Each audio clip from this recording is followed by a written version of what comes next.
Hi అందరికీ hi hello welcome to my channel cook it Brave. ఈరోజు మన pickles సిరీస్లో నెక్స్ట్ పికిల్ వచ్చి గోంగూర పచ్చడి. సింపుల్గా ఈజీగా ఎలా చేసుకోవాలో చెప్పేస్తాను చూడండి.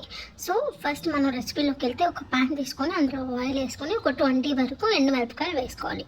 దీంతో పాటు తెల్లగడ్డ, మెంతులు, జీలకర్ర, ధనియాలు వేసుకొని బాగా ఫ్రై చేసుకోవాలి. దీన్ని ఒక మిక్సీ గిన్నెలో వేసుకోవాలన్నమాట.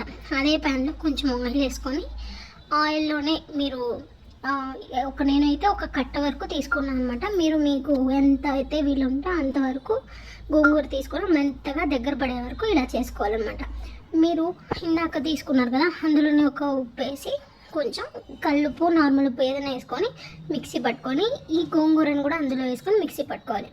ఇప్పుడు మళ్ళీ ప్యాన్ పెట్టుకొని ఆ ప్యాన్లో పోపుకి కావాల్సిన దినుసులన్నీ వేసుకొని కొంచెం పసుపు యాడ్ చేసుకొని మంచిగా మిక్స్ చేసుకొని ఏదైతే మీరు ఈ మిక్సీకి పట్టారు కదా గోంగూర వేసి ఆ ప్యూరీ అంతా వేసి మంచిగా దగ్గర పడేటట్టు ఫ్రై చేసుకోవాలన్నమాట. ఇలా ఫ్రై చేసుకున్న దాన్ని ఒక బౌల్లోకి తీసుకొని సర్వ్ చేసుకోవచ్చు. మీకు నా వీడియో నచ్చితే లైక్ చేయండి, షేర్ చేయండి అండ్ సబ్స్క్రైబ్ చేసుకోండి. Thank you for watching. ఇలాంటి మరిన్ని వీడియోస్ కోసం లైక్ చేయండి, షేర్ చేయండి, సబ్స్క్రైబ్ చేయండి. Thank you for watching cook it Brave.